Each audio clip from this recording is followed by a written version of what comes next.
Boa tarde a todos. Meu nome é Luiz Carlos Pinheiro Ferreira, sou professor do Departamento de Artes Visuais da Universidade de Brasília e também atuo no programa de pós-graduação em Artes Visuais. Esse evento, que faz parte das ações gravadas para a Semana de Extensão da Universidade de Brasília, eu realizo, né, uma série de entrevistas com os alunos egressos do curso de licenciatura em Artes Visuais.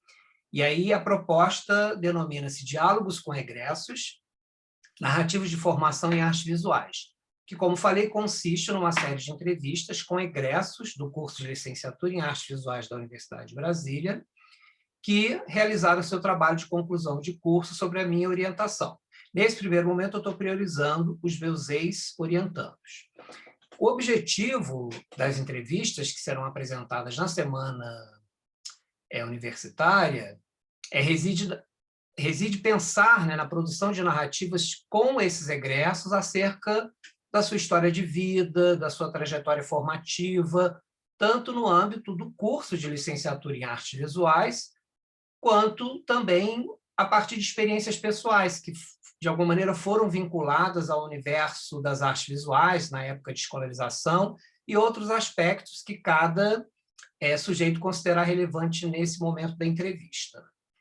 Quero ressaltar que essa proposta visa também refletir sobre o processo e a própria experiência que foi de pesquisa e escrita a partir da produção de um trabalho de conclusão de curso, né, considerando a relevância desse momento para a vida de todos nós, né, que em algum momento passamos pela graduação, ingressamos no mestrado e no doutorado. Então, acho que pensar nesse momento de rito de passagem, que é da finalização de uma etapa a outra, procede aqui no âmbito tanto acadêmico quanto pessoal também. Hoje eu tenho, então, a minha querida, posso dizer que é querida, né, ex-aluna e amiga Daila, para entrevistar, e a partir de agora, então, a gente começa a produzir esses diálogos, e eu inicio com a apresentação da Daila. Ela vai dar algumas informações acerca de quem é essa pessoa maravilhosa.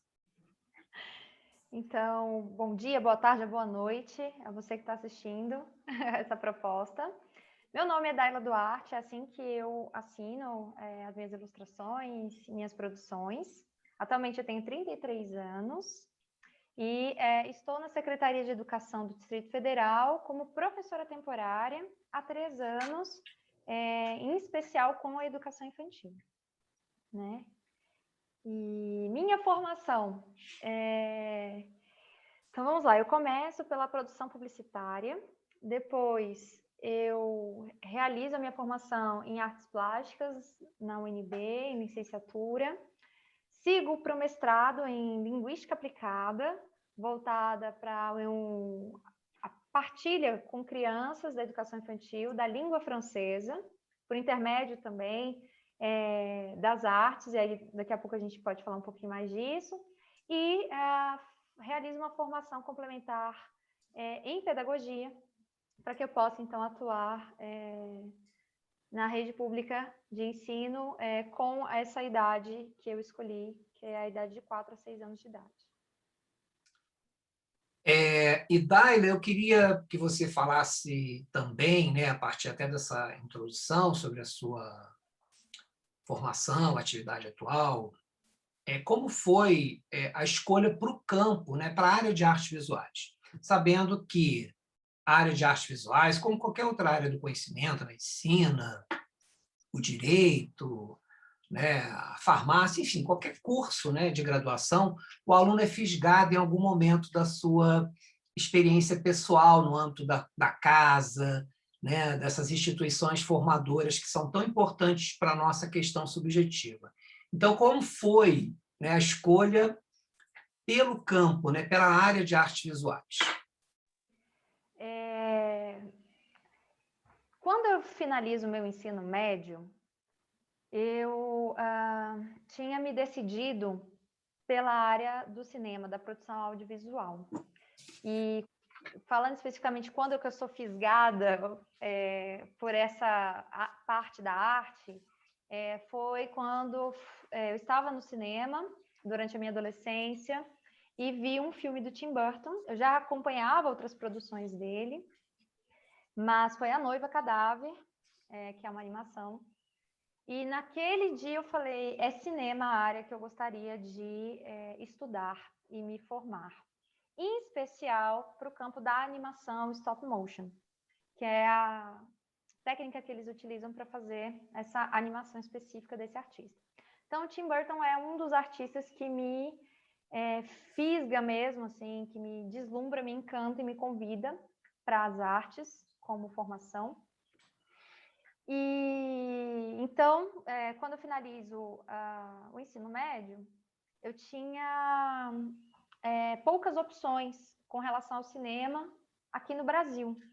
Poucas instituições ofereciam a formação. E eu era muito nova, eu terminei o ensino médio com 16 anos,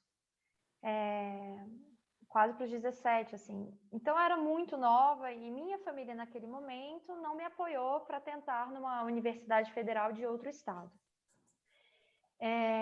Então, eu tento coisas próximas às artes, né? Eu não consigo chegar às artes, ou eu não chego às artes de pronto, né? As artes visuais especificamente, as artes plásticas.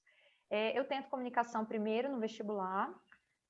Eu sou nascida em Brasília, eu acho que isso é importante de dizer, porque a gente cresce ouvindo o quão a Universidade de Brasília, a UNB, é uma instituição importante, que tem, sim, vamos dizer assim, a menina dos olhos na formação superior, em muitos campos de formação aqui. Então, você cresce ouvindo isso e desejando fazer parte dessa comunidade científica, de pesquisa e de formação também.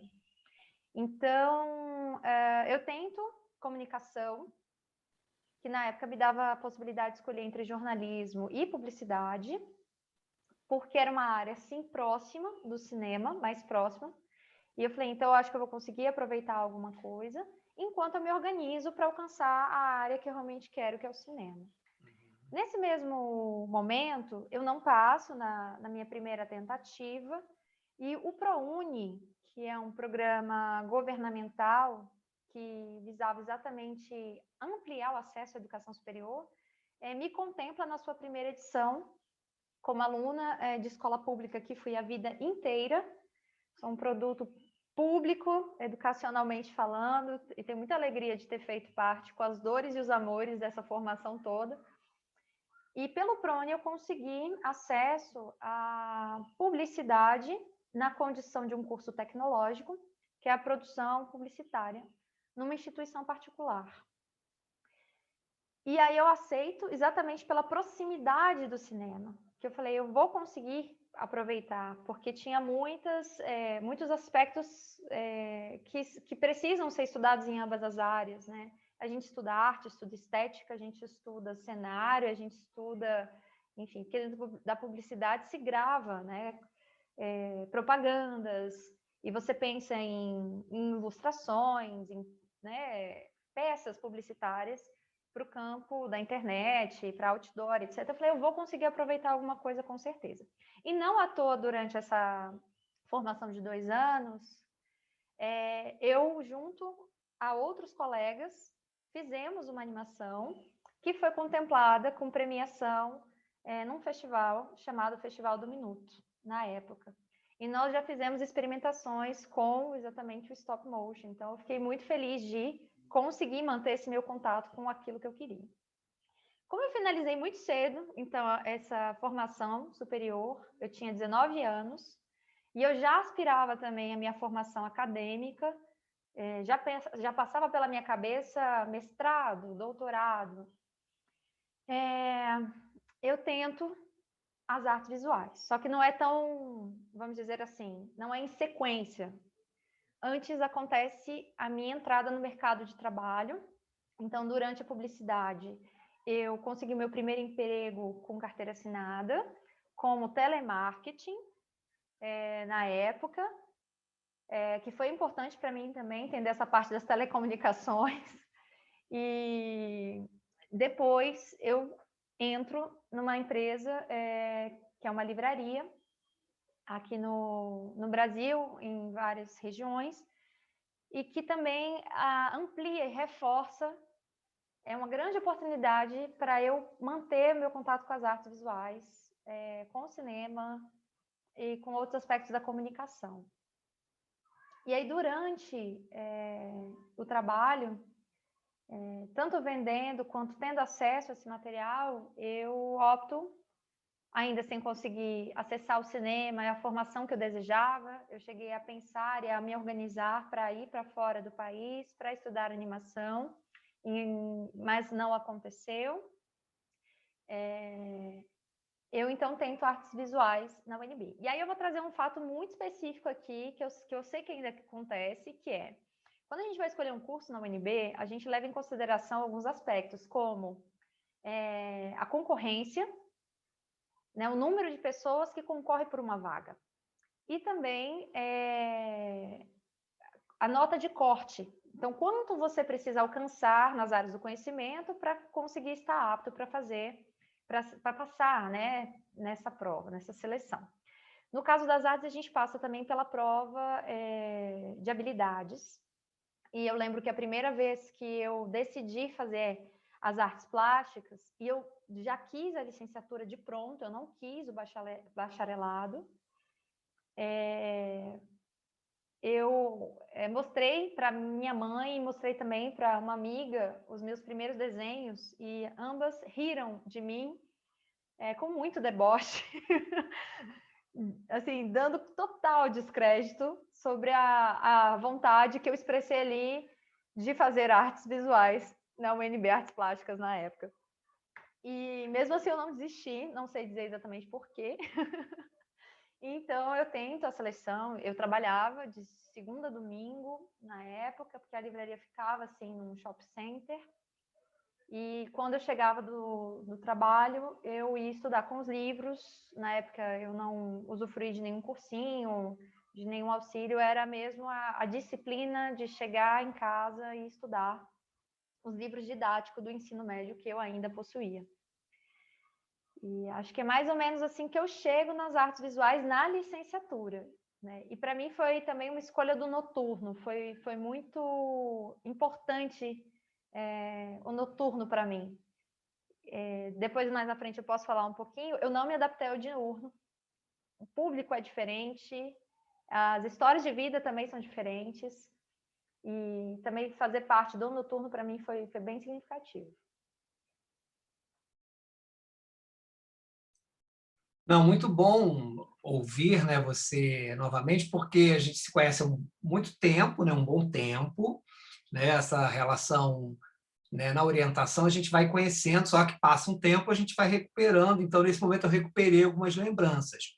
E claro, como agora, né, eu estou fazendo esse movimento dos diálogos, né, dessas entrevistas com egressos, considerando isso que você falou, das histórias de vida, dessas experiências, né, no campo, em outros campos, e aí você me falou uma coisa que me chamou a atenção para pensar na questão mesmo dessa vinculação com o campo das artes, que eu acho que é essa fala que você trouxe agora no final da HE, que a gente sabe que é uma prova de habilidade específica, onde o aluno tem que mostrar uma produção autoral, né, vinculada a uma determinada temporalidade da vida dele, da adolescência, do final do ensino médio, enfim, ele tem que recortar um material.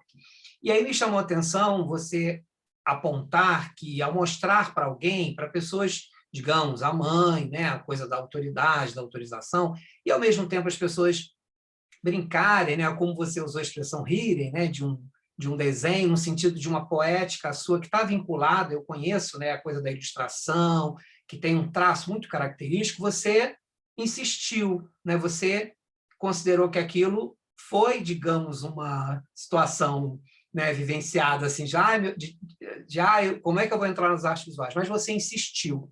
E aí reside nessa pergunta que eu quero te fazer algo que, de fato, tem a ver com a minha pesquisa, né, com o meu doutorado e tudo mais, que é aquilo que eu apontei lá na pergunta anterior, que é quando o sujeito é fisgado, porque você foi fisgada lá na escolarização ou no âmbito da sua casa, no mundo de casa, por essa questão das artes, vinculada necessariamente ao cinema, à imagem fílmica, à película, à televisão, ou seja, todas as telas que, de alguma maneira, dimensionam para o sujeito uma imagem que o captura. E essa imagem sua é traduzida por uma poética que está na ilustração. E você, claro, é uma conversa aqui, vamos ver o processo de recordação, mas tem alguma coisa lá na escola, que isso me interessa muito, né? A experiência de escolarização. A Bárbara Catani é uma pesquisadora que trabalha muito com esses momentos, né? De vidas de escolarização, trajetórias de escolarização, experiências de escolarização.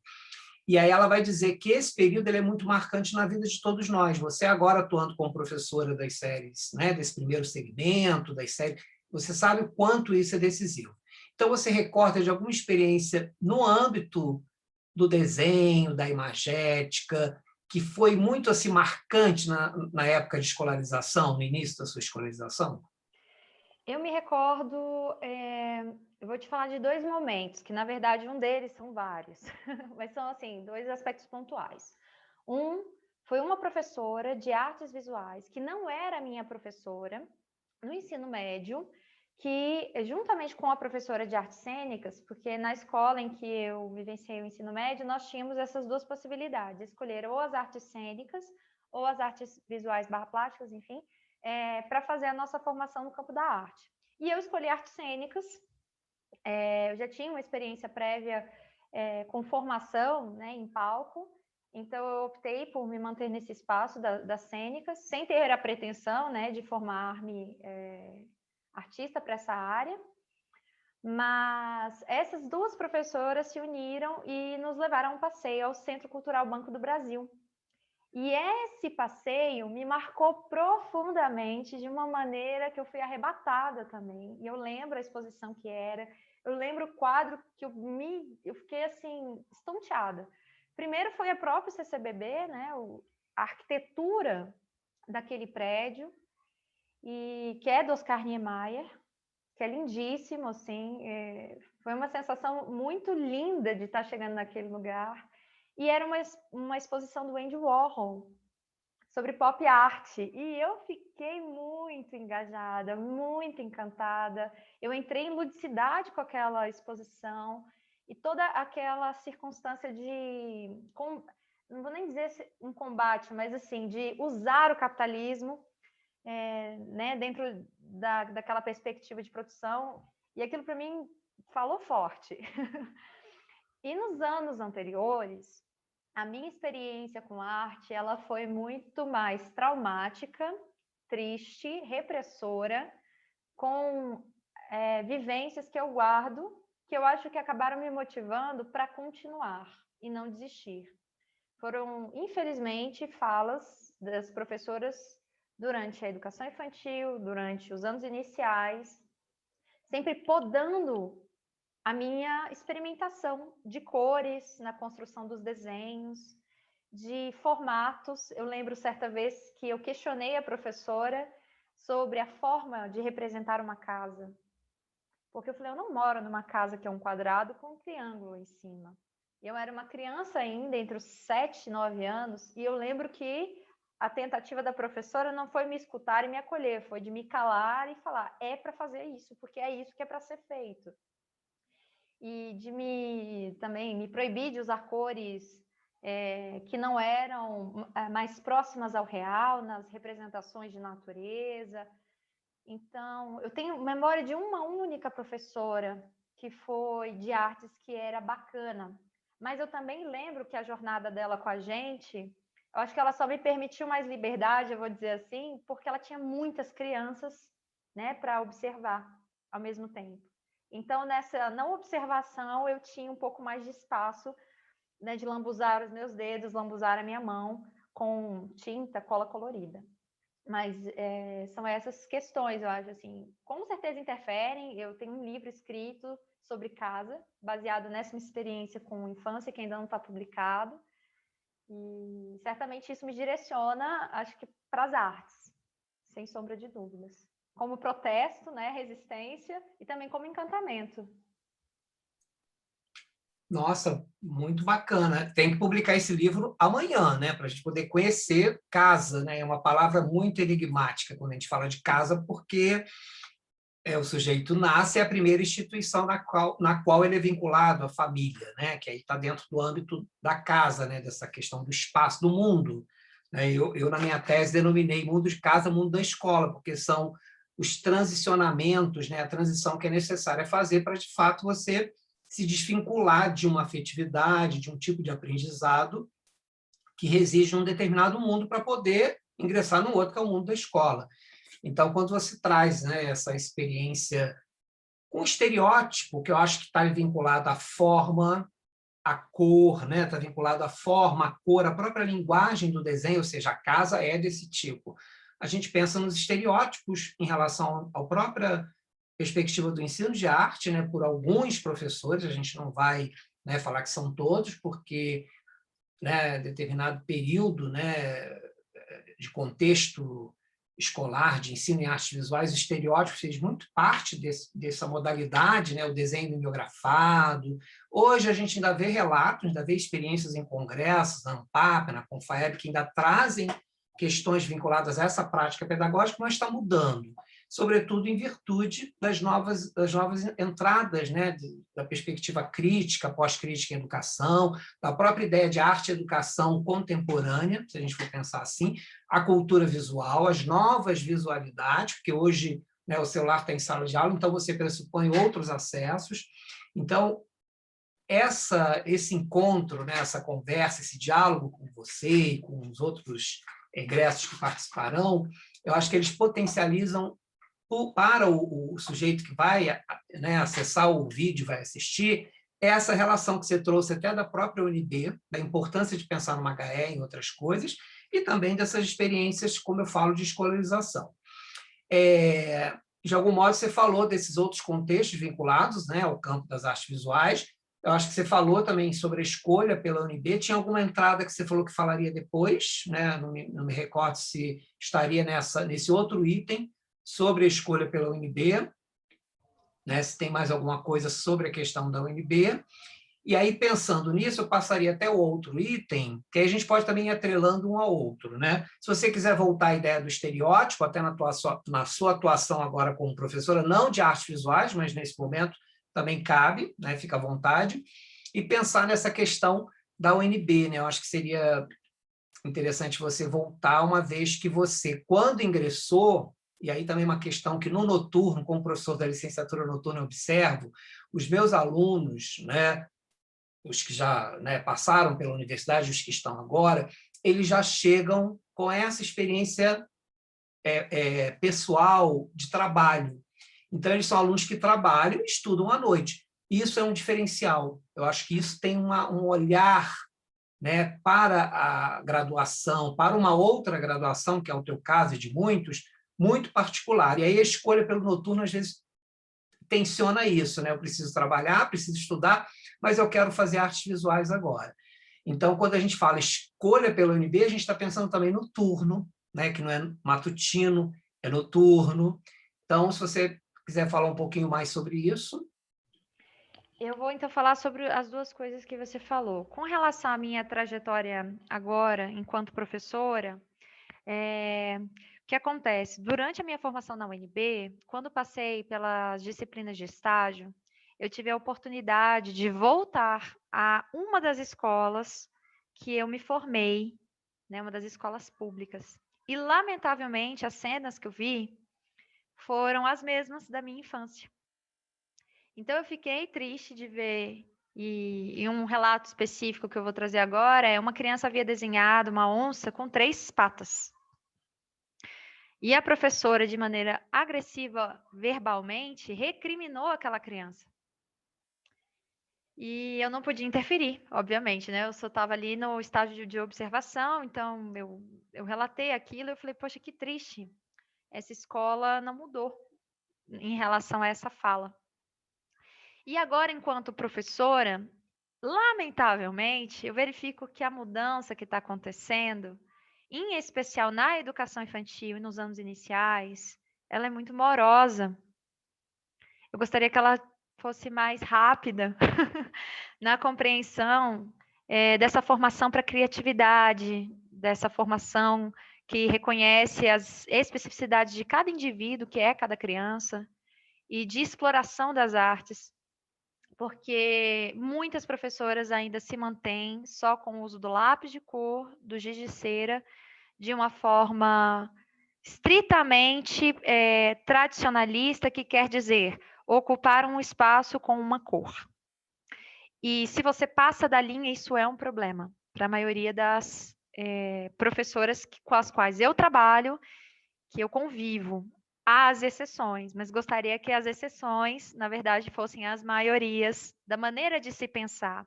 Então, hoje, na educação infantil e nas formações, nos anos iniciais, você não tem uma formação daquele indivíduo, dos profissionais da educação, pensando nessa formação para a criatividade, da experimentação. Eu já fui criticada por usar argila, eu já fui criticada por usar carvão, por trabalhar com água, mas a gente vai criando as nossas resistências para defender esse espaço do experimentar para essas crianças, de usar o seu corpo, né, como material também para explorar a produção artística e estética. Porque principalmente esse é o momento de fazer isso, né? Com mais liberdade, eu vou dizer, com o seu corpo e com a sua, né, a sua cabeça. Você ainda não tem todas as amarras que a gente vai construindo ao longo da vivência até ficarmos adultos. Então, hoje eu sou uma professora para educação infantil, com a formação também da pedagogia, porque existe uma limitação no GDF, né?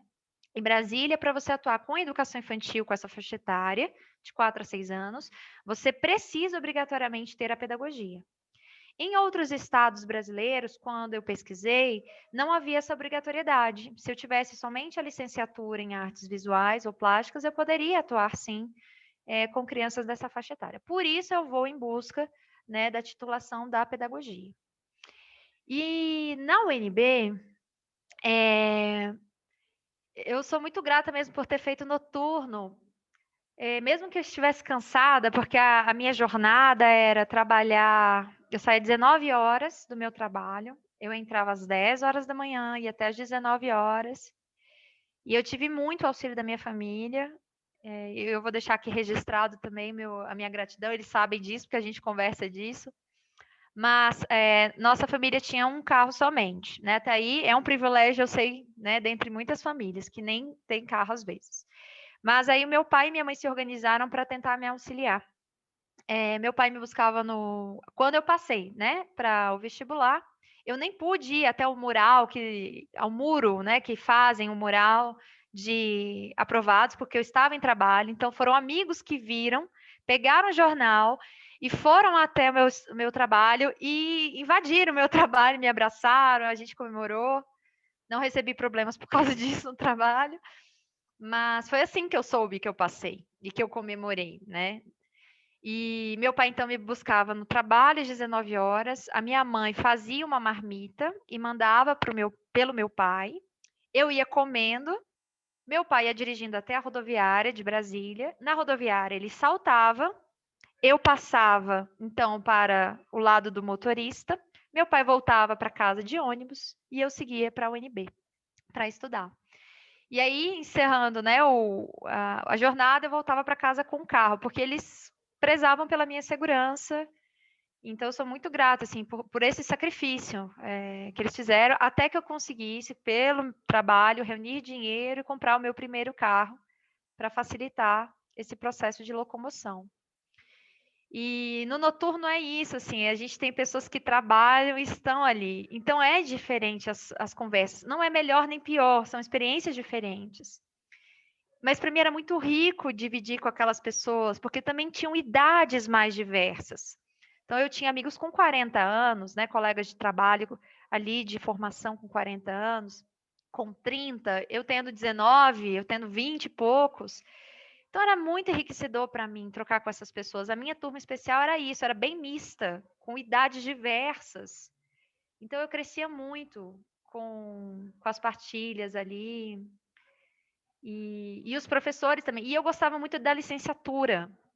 A licenciatura fazia muito sentido para mim. E eu lembro que quando eu fui escolher, além pela nota de corte e tudo mais que era menor, sim, eu lembro que eu falei, poxa, a licenciatura faz sentido. Né? Nem todo artista que tem o seu talento na construção da sua peça teatral, da sua peça, né, de pintura ou de ilustração ou de escultura, é um bom professor, ou seja, sabe partilhar daquilo, né? E eu falei, acho que vai fazer sentido para mim, sim, vai ser muito útil. E eu tomei a arte educação para mim, de um jeito que eu não sabia. Eu nunca tinha almejado, sonhado dessa forma, né? E algo que eu acho que é relevante trazer aqui, porque a gente vai para o próximo tópico, é que eu não sou uma pessoa que descobriu muito cedo algum tipo de direcionamento para as artes visuais, plásticas, para a ilustração. Hoje eu sou ilustradora, é o meu carro-chefe, vou dizer assim, de produção dentro das artes, mas eu vim começar a desenhar a partir ali dos 18 anos. Então, quando as pessoas ridicularizaram meu primeiro desenho, quando eu falei, eu vou tentar artes visuais, era porque era um desenho realmente muito, vamos dizer assim, eu vou usar a palavra pueril, mas eu não desisti, eu continuei desenhando, não fiz curso nenhum, foi uma prática muito intuitiva, eu comecei a desenhar na cidade, fui desenhando, fui desenhando, fui desenhando, consegui fazer um portfólio, outros artistas, obviamente, me influenciaram nesse processo, e quando eu cheguei, então, para apresentar o portfólio, eu tinha desenhos que foram, né, adequados, vamos dizer assim, para o julgamento daqueles que ali disseram que eu estava aprovada na prova de habilidades, né. É isso, porque nem todo mundo tem uma trajetória que começa aos 5, 10 anos, né. O desenho, eu sempre gostei de desenhar quando criança, eu tenho foto, eu lembro de ficar horas desenhando, mas eu não tive mesmo, nossa, que incrível, você tem talento, nunca ninguém da minha família direcionou, ou eu mesma, foi algo com o início da adultez que chega, né, especificamente. Pois é, isso que você está trazendo, né, porque quando eu falo assim, eu estou enfatizando o noturno, é porque eu trabalho no noturno, né, desde que eu ingressei em 2009 na universidade. Esse encontro que eu tenho com os alunos, né, como eu tive com você e com outros de idades diferenciadas, para mim é algo extremamente enriquecedor, no sentido do que eu aprendo com isso. E quando você fala, né, é muito bonito, por isso que eu acho que eu me encantei, né, com o campo realmente da narrativa, que é esse modus operandi de contar uma história, de como o sujeito se apropria de uma determinada narrativa e conta, e, claro, vinculado às histórias de cada sujeito, às trajetórias, às histórias de vida. E essa questão da família, né, como aquele suporte, o seu pai te deixar em algum lugar, voltar ou de ônibus, né, de outra condução, o carro ficar com você porque se preocupa que você vai sair tarde. Eu me lembro, inclusive, quando a gente tinha disciplina, você já dava carona, né? Gente, quem precisa ir para a rodoviária, eu vou passar por lá, vou ir a tal lugar, né? Vou fazer tal trajeto. Então, é uma preocupação que você recebe do seu pai e se estende para os demais, né? Que saíam também às 10h30 da universidade, às 22h30, 22h40. Então, isso é muito bacana. Luiz, mas eu digo, a gente saía muito mais tarde. As minhas aulas às vezes iam até às 11, né? Não, mas não só você. Às vezes porque o assunto rende, a gente Sim. esquece. Mas a gente já chegou a sair várias vezes até meia-noite, assim. E Pois é. disso ser um problema, porque muitos alunos do noturno, eu não sei se isso se dá no diurno, moram em cidades mais longe, né, Sim. ali do plano piloto. Então a gente ficava preocupado também com isso. Mas eu acho que é um dever, assim, a gente se ajudar ali para todo mundo estar protegido, né? E, ao mesmo tempo, a gente também pensar nessa coisa do glamour, né? Porque, eu vou fazer artes visuais, tem um glamour. Não, é relação. Né? E quando a gente fala, como você ressaltou, a licenciatura, né? Eu venho de um curso de licenciatura noturno, fiz na UERJ à noite, que eu precisava trabalhar também. Fiz História da Arte, nem era artes plásticas na época. Então, assim, hoje, quando eu vejo o aluno do noturno, eu percebo essa sutileza, né, de que ele precisa trabalhar e precisa estudar. E, claro, eles são muito engajados porque é o tempo restrito, é o tempo que tem que, né, render para poder estudar, fazer o trabalho. Mas é isso, hein? A licenciatura é um investimento de mão dupla. Né? O governo investe no sujeito, o sujeito devolver depois para a sociedade, que é o que você está fazendo agora. Né?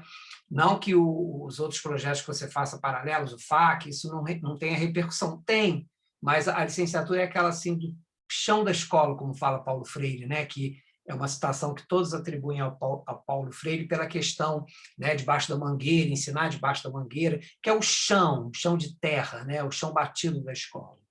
E aí, Dália, eu queria agora até considerar aquela outra questão que eu acho muito importante a gente pensar, que quando a gente fala de um curso de 4 anos, 4 anos e meio, cada um tem uma temporalidade específica, quais foram assim, experiências relevantes que você considera determinantes para pensar, eu entrei num curso, seja ele de bacharelado ou de licenciatura, mas o que você vivenciou, né, no espaço ali do departamento de artes visuais ou em outras disciplinas, digamos, oferecidas pelo módulo optativa, né, que é aquele módulo que você pode cursar em qualquer outro departamento, ou outras experiências também marcantes que foram assim que colaram, né, que foram assim, nossa, fazer isso foi muito importante para a vivência e para a experiência com as artes visuais.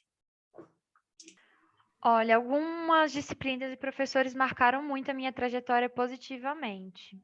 E são professores que eram, de fato, da licenciatura. Então, ter trocado com você, com a Lisa Minari também, e com a professora Tise, que hoje já não está mais no departamento, foi muito significativo para mim, porque foi quando também me fez um pouco mais de sentido estar me formando, porque no meio da minha formação eu tive várias crises, e quis não terminar, inclusive, as artes plásticas, porque você tem as suas expectativas também, e você às vezes começa a se decepcionar, né? E faz parte, se frustrar também. Mas, assim, ter tido aula com professores que tinham experiência de sala de aula, que tinham esse espaço de fala muito legítimo, para mim foi muito importante. E foram professores que exatamente trabalharam disciplinas para mim que também me formaram de uma forma muito positiva, que foi o estágio. Então, o projeto da Lisa, de nós não deixarmos de sermos artistas, né? Nós considerarmos que somos artistas e educadores, pelo o projeto que ela realiza, porque a nossa observação em sala de aula gera uma obra para a gente depois fazer coletivamente uma exposição.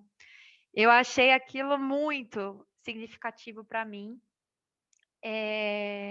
Assim como com você, eu trabalhei também várias questões relacionadas à sala de aula, a pensar o meu projeto relacionado também àquilo que me movia. Isso para mim foi muito significativo. E então a Tise especificamente, ela me inseriu no PIBIC, que é uma outra experiência que eu quero deixar aqui dita, que foi muito, muito relevante para mim. Então eu fui bolsista da UNB, foi muito importante ter, de fato, me aprofundado na linguagem, na escrita acadêmica, na leitura acadêmica. Não à toa, eu me senti depois muito mais encorajada para fazer o meu mestrado e tenho vontade ainda de fazer o doutorado. Então, o PIBIC eu achei muito relevante, as leituras que eu fiz com ela também, os artistas que eu conheci. Tem outras experiências que não falam diretamente, mas que eu tenho muito carinho, porque foram também significativas. Eu fiz uma disciplina com uma professora que eu não vou lembrar o sobrenome dela, acho que se chamava Aline. Ela deu uma disciplina sobre estilogravura e etc. E com ela houve a promoção de um evento com um artista brasileiro, que eu não vou lembrar o nome dele agora, gente, mas que ele é surrealista, talvez você lembre. Na sua produção com Chilo, ele usa a técnica da Chilo para fazer alguns objetos bem surrealistas. Gilvan Assim, Samico, é o Samico?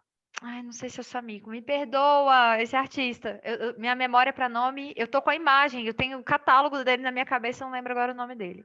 Mas de qualquer forma, a disciplina dela foi importante para eu conhecer essa técnica. Com essa técnica, eu produzi uma obra que depois foi premiada num concurso e selecionada para fazer parte de um calendário, e também se transformou em marca-texto para livro, e eu fiquei muito feliz também com essa circunstância.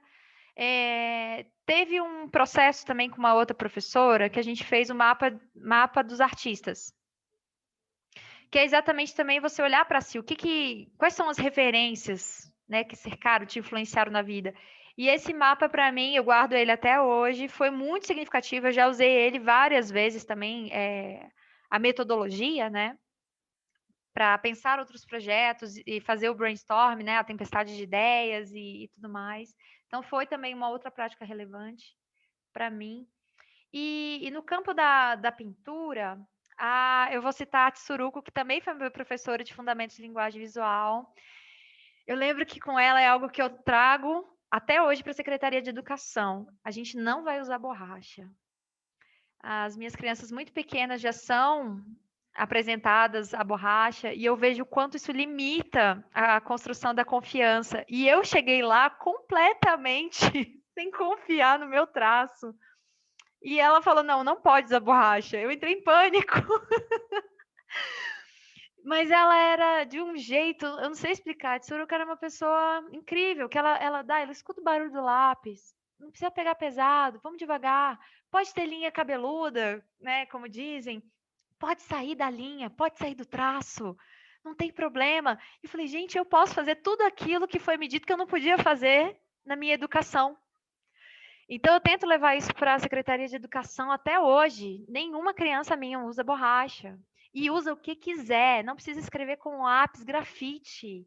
Eu, Daila, escrevo com giz de cera, com marca-texto, que é um material que eu recomendo muito para usar com as crianças. É melhor do que canetinha, eu vou dizer. Então, ela que escolhe o que você quer usar. Quer usar canetas, né, hidrográfica, esferográfica? Vai, usa. E experimenta, né? Começa a sua escrita, seu processo de desenho com um material que te agrada, que você quer explorar. Então, essas experiências específicas. Teve uma matéria muito louca, vou dizer assim, que foi com a Poliana Morgana, também foi uma professora que marcou. Eu gosto do trabalho dela. Eu fiz 2 disciplinas com ela. Acho que ela me ampliou muito nas leituras que ela partilhou, mas teve uma que foi materiais em artes que ela deu, e ela era completamente diferente da Terese. A Terese não foi minha professora, mas eu sou usufruidora do trabalho da Terese no IDA, com certeza. Ontem mesmo eu partilhei com uma aluna minha, que a gente estudou o Volpe com as crianças, a tinta têmpera. E eu fiquei muito feliz de ter encontrado o vídeo da Terese no YouTube, por um canal aleatório, vou dizer assim. E eu falei, eu vou partilhar com eles exatamente a minha professora, que não foi minha, porque realmente eu não fui aluna dela, mas o legado que ela deixa no departamento foi muito útil para todos nós.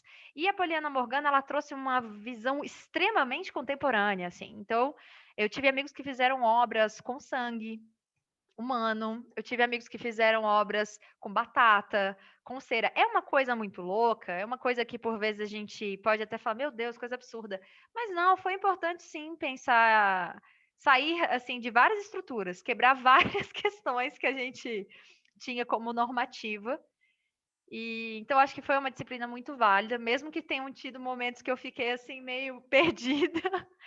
Mas teve um aluno, inclusive, que levou aquele saco de bolinha que a gente aperta às vezes, que a gente usa para embalar objetos, né, para protegê-los, mas que a gente gosta de estourar a bolinha. A pessoa conseguiu comprar uma quantidade e espalhou sobre a sala inteira.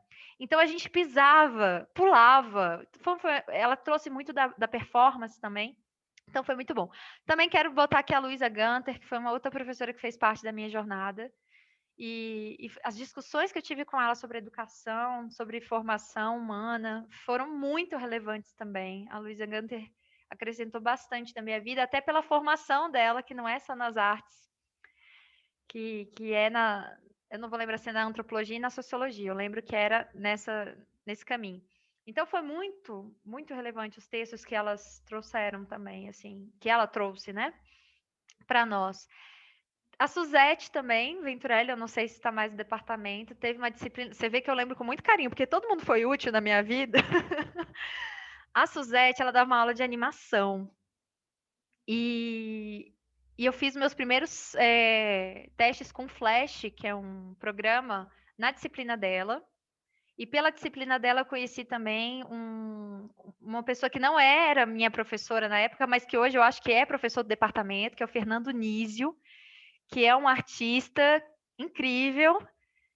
Sou muito alegre de conhecer a jornada dele também, dentro da audiovisual, inclusive, também.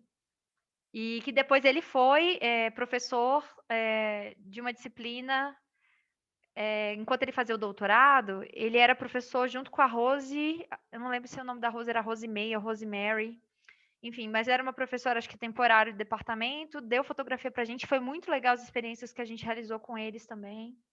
Então, assim, acho que eu não estou falando muito aqui dos professores que são normalmente do bacharel, né? Que eu tive aula com alguns, mas eu realmente estava atrelada à licenciatura ali. E eu via a produção nos professores que tinham essa condução da nossa formação para licenciatura também, que para mim eram muito relevantes. O trabalho da Lisa, eu li ele depois, porque eu pensei em fazer mestrado na gastronomia. Então, eu li os trabalhos dela, porque ela tinha um direcionamento para entender também a comida e tudo mais dentro das artes.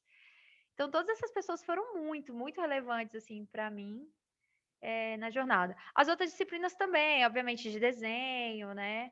Mas dos professores que trabalhavam desenho mesmo, a Tsuruko foi a minha...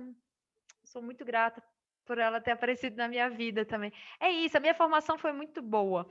Acho que eu me desencantei com o mesmo fato que eu me desencanto enquanto atualmente professora temporária da Secretaria de Educação. Eu gostaria que as coisas fossem diferentes, porque eu acredito que elas podem, eu tenho certeza que elas podem ser diferentes para melhor. E há um empacamento nesse sentido que depende só da vontade humana, não depende de outras coisas. É da potência humana para mudar para melhor. E aí eu fico assim, vamos mudar. Mas eu acho que foi isso, assim. É isso. Se eu esqueci algum professor, desculpa. Teve outros professores que eu não vou lembrar. O Cris. Cristos, O Cristos, eu Nóbrega. lembro de uma aula com o Cristos, que eu acho que também foi relevante depois da minha trajetória, pensando agora, que ele apresentou alguns projetos que trabalhavam em parceria com comunidades do Sim, interior sim, do Brasil, que ele participou. sim. E quando eu me tornei ativista depois, pelo Slow Food, eu vivenciei um pouco disso, que ele tinha partilhado bem antes, assim, e aquele trabalho foi muito rico. Então, é isso, assim.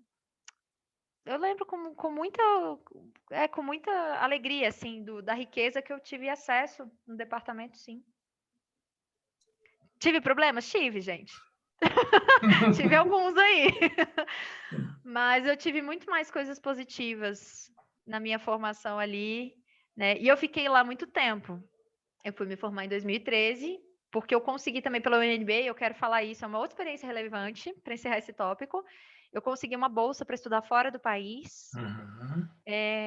Eu fui para Portugal, e exatamente porque eu tinha o IRA, que é o Índice de Rendimento Acadêmico bom, eu me esforçava assim, porque eu me achava tão privilegiada de estar naquele espaço, eu sabia que era tão difícil acessar a universidade, que tem toda uma questão, infelizmente, socioeconômica nesse processo todo.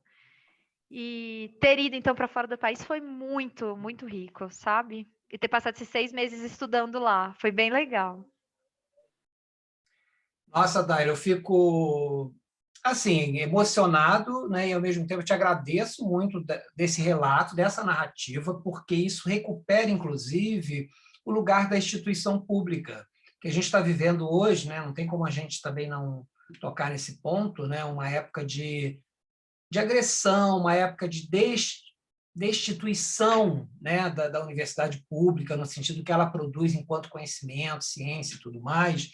E você está relembrando momentos vividos de 2013, quando você saiu, quer dizer, 2010, 2011, 2012, e você trouxe aqui, elencou, né, uma série de nomes que, claro, eu acho que a gente tem que ressaltar mesmo, porque estou tomando, né, a iniciativa de fazer essas entrevistas com os meus queridos egressos, né, que hoje são amigos, são queridos, mas que outros professores foram partícipes nessa formação, né? Porque eu não trabalho sozinho ali.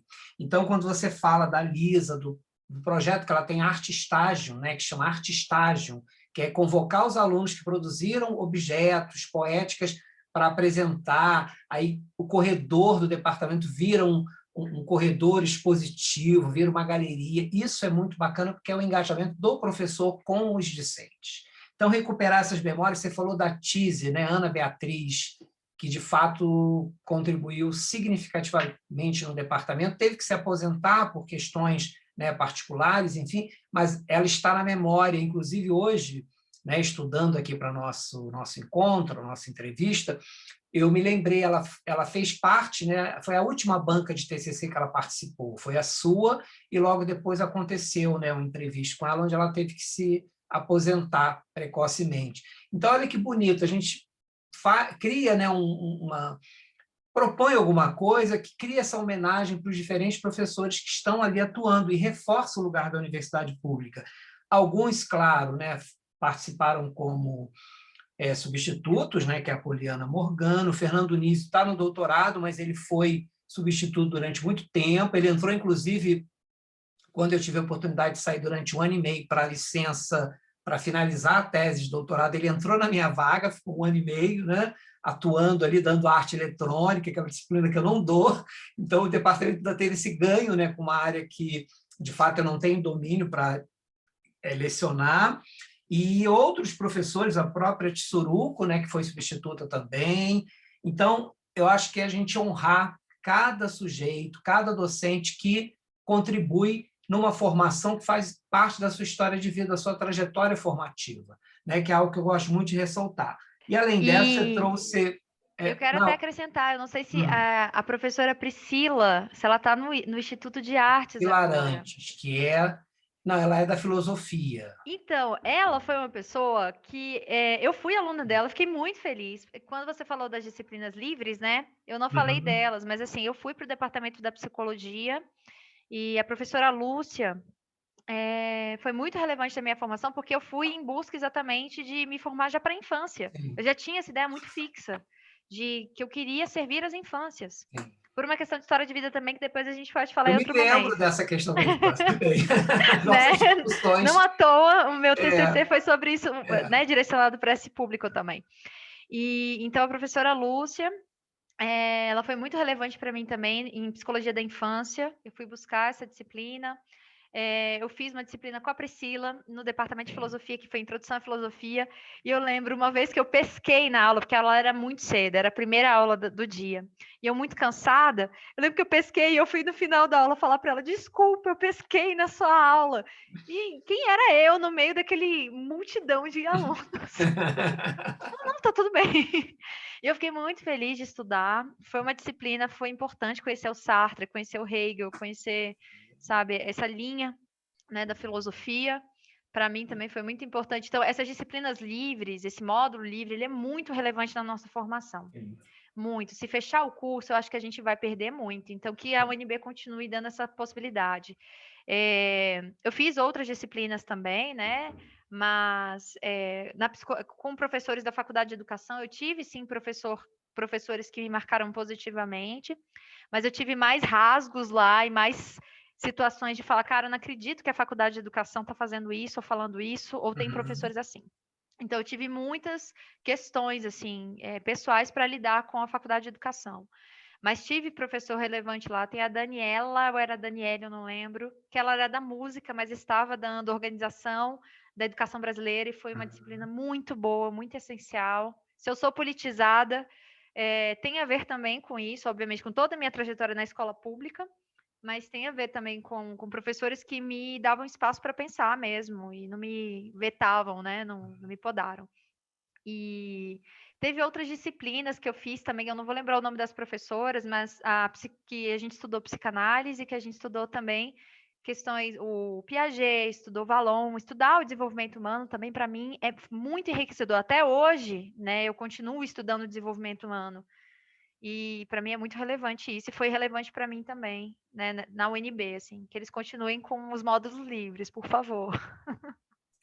Eu acredito que o módulo livre ele não vai terminar, porque é uma prática da universidade, tanto que quando eu entrei como docente, eu falei, mas como assim, né? Porque na UERJ não tinha isso, né? Você ficava vinculado às disciplinas obrigatórias, seletivas e tal, não tinha essa abrangência que a UNB proporciona, mas tem também vinculação com a própria história de Brasília, a história da universidade, tem a ver com a história, né, da cidade. E aí, só para destacar, né, uma coisa que você apontou, né, a própria tecnologia, que bacana isso, né? Você não estudou com a Thérèse, você fez com a Poliana, né, que você falou, mas o vídeo, né, da Thérèse está aí no mundo, está nas redes, está no YouTube, então você acessou, que a Thérèse dá materiais em artes há muitos anos, né? A professora que fez a concepção, tem a maquete, né, que é o lugar que ela, enfim, usa, né, como laboratório e tudo mais. Você falou da Suzete Venturelli, quer dizer, uma querida que se aposentou, continua como colaboradora na pós-graduação, mas na graduação, enfim, nós não temos mais a Suzete. Ela agora, se eu não me engano, está em São Paulo, na AMB, né, na Mackenzie, alguma coisa assim. Ela foi trabalhar como pesquisadora lá e se aposentou da UNB. Mas são memórias, eu acho que a gente aqui também resgata, né, essas experiências formativas, e que eu ressalto, é algo que me interessa, que é realmente a minha pesquisa, é pensar nesses rastros que ficam, né, na trajetória de todos nós, e que, claro, se a gente não aciona a memória, não aciona um diálogo, não aciona uma conversa, se perde, porque é a escrita, né, que de alguma maneira perpetua, é uma entrevista como essa que vai estar depois, né, num canal, vai ser vinculada na semana de extensão, e que o aluno, ao ouvir isso, esse futuro licenciando, bacharelando, que seja, que ao ingressar no departamento de artes visuais, vai pensar, nossa, é isso que eu quero, esse contato com os professores. Aqui não falamos de todos, é quase que impossível também, a gente tem muitos professores, mas que desperte também em cada aluno, né, esse desejo, eu quero fazer artes, vai fazer artes. Né? É uma área de conhecimento, é uma área de formação que cria, né, vínculos, cria interfaces, né, numa coisa rizomática, Eu deleuziana, até assim lembrei como... de outros professores agora, a gente falando Sim, que eram temporários também, que foram meus chefes, e sou muito grata por eles. Gente, o Luiz Carlos, não, o Carlos, ele do deu a História do Brasil para a gente, Carlos arte e história. Ferreira, O justo. Carlos, Quando eu exatamente, entrei, ele estava, isso. exato. E, ai, gente, eu sou péssima com o nome. E a parceira dele, que é uma professora também do departamento, Marília, a Marília, pronto. que Eu é do também sou muito GDF, grata. do GDF era cedida na UNB à época, né? Depois Sou teve muito uma... grata por eles, assim, porque a minha formação para ser arte educadora em espaços museais foi realizada por eles. E, assim, foi fora da Sim, UNB, sim, né? Mas tem completo vínculo com a UNB, porque eles também eram professores. O Carlos foi meu professor. sim. E eu lembro quanto ele entendia também as minhas limitações por eu trabalhar. E às vezes ele falava, tudo bem, tá tudo bem. Porque é isso, eu queria trabalhar, eu precisava trabalhar, mas eu queria também ser muito boa, Sim. porque eu queria honrar a minha formação ali. Então, eles também foram professores importantes na minha trajetória. Então, é isso, tem muito, o Geortoff também, tem outros tantos que foram, e que são patrimônio, né, da história da historicidade do departamento, né?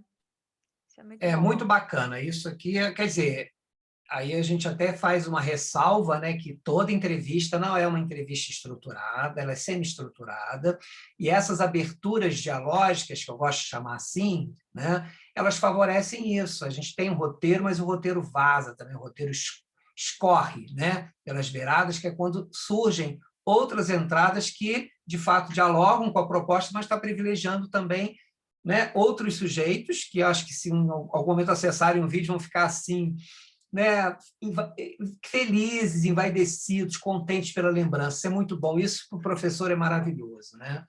E aí, Daila, você falou de uma coisa importante que eu acho que a gente tem que destacar, sobretudo nos tempos atuais, né, que a gente está com a restrição, com corte de incentivos.